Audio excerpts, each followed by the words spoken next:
à cette vidéo. C'est la vidéo numéro 20. Vidéo numéro 20, c'est sur comment dire être en hébreu. Être et avoir, c'est un grand sujet. Donc, nous commençons avec la vidéo numéro 20, avec être. Et directement après, vous pouvez continuer avec les études et apprendre comment dire avoir en hébreu. Mais maintenant, on commence avec être. Voilà, être. Aujourd'hui, nous parlons de être. Bon, être en hébreu, ça veut dire liot. Liot, c'est un verbe du groupe Pa'al et la raïs, elle est Hey, Yud, Hey. Très bien. Nous suivons comme toujours ce petit ordre ici à droite, le présent, on verra le passé, le futur et aussi l'impératif.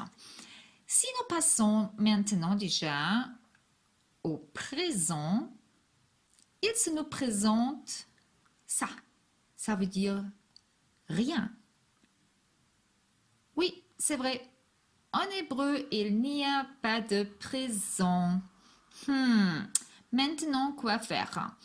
Bon, comment peut-on parler sans le présent? Bon, c'est possible. Du contexte, on apprend. Et ça, c'est la forme de parler en hébreu. Je vous donne un exemple. Si on veut dire « il est petit », mais nous n'avons pas de « et », nous disons « hu namur », il petit. Et c'est ça. On ignore le « et ». L'être n'est pas là, alors on travaille sans. Très facile, c'est ça. Et nous pouvons déjà passer au passé. Pour former le passé, vous vous souveniez, je suis sûre, qu'il faut avoir la raïs. La raïs, nous avons ici à gauche, Hey, Yud, Hey. Et pour savoir comment former le passé, il faut savoir comment écrire en hébreu le nom du binyan. Parce que le nom du binyan nous dicte exactement comment faire pour arriver au passé de la troisième personne masculin singulier. Ici, c'est Pei, Ein, Lamet. Ça veut dire nous parlons exactement de la raïs. Et notre raïs, c'est Hey, Yud, Hey. Ça veut dire que le passé de la troisième personne singulier masculin, c'est Haya. Haya, Hey, Yud, Hey. Et avec Haya, nous allons à la table du passé. Nous commençons avec Hu Haya. Et après, nous remplissons toute la table et nous arrivons à Haïti, Haïta, Haït, Haya, Haïta, Haïno, Haïtem, Haïten, Haïu. Voilà. Les troisième personnes, singulier ou aussi pluriel, écrivent le verbe exactement comme la racine avec un seul yud, mais les autres ajoutent une autre yud. Ça, c'est la règle d'orthographe, c'est ça. Un petit exemple ici. Il était petit. Maintenant, nous avons être. Il n'était pas là pour le présent, mais à partir de maintenant, ça fonctionne exactement comme en français. Il était petit. Hu haya namur. Tel quel. Le futur.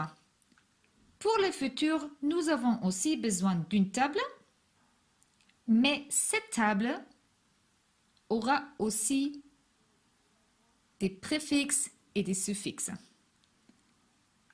Remplissons toute la table avec la racine et selon les règles d'orthographe, et nous arrivons à Ehyeh, Tehyeh, Tehyeh, Ehyeh, Tehyeh, Nehyeh, Tehyou, Ihyou.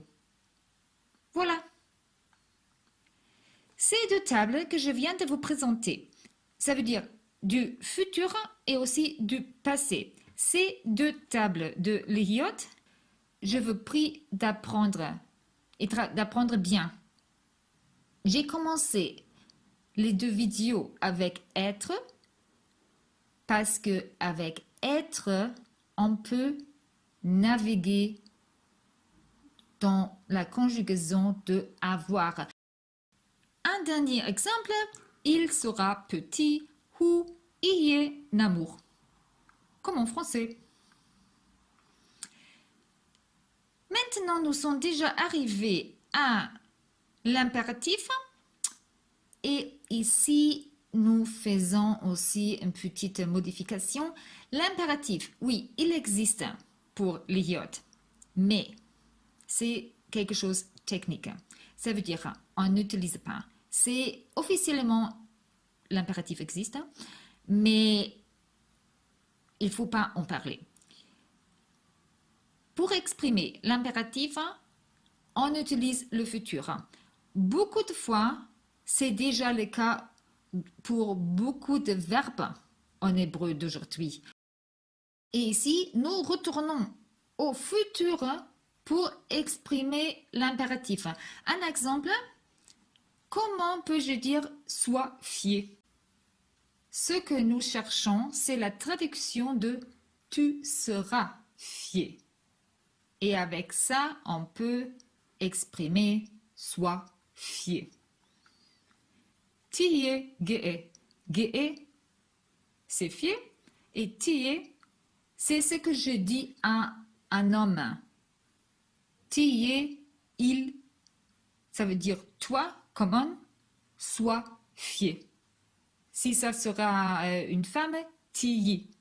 Mais dirigé vers un homme, tiye ge'e. Tu seras fier, ça c'est la forme grammaticale et voilà, c'est aussi l'impératif.